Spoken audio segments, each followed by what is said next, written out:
This is Samsung Galaxy F14, and today I would like to demonstrate that you can set the screen timeout value to never on this device.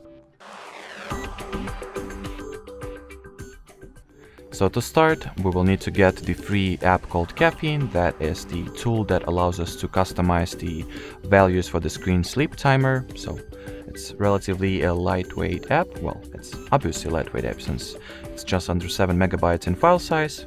So the download and installation should not take more than 10 seconds or so, depending on how strong is your Wi-Fi connection.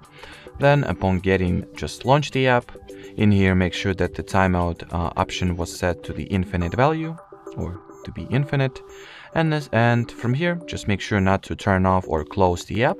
Make sure that it stays active, and your screen will not turn itself off automatically or will not go to sleep automatically at all. Alrighty, so that will be it for this video, guys. Thanks for watching, and bye-bye.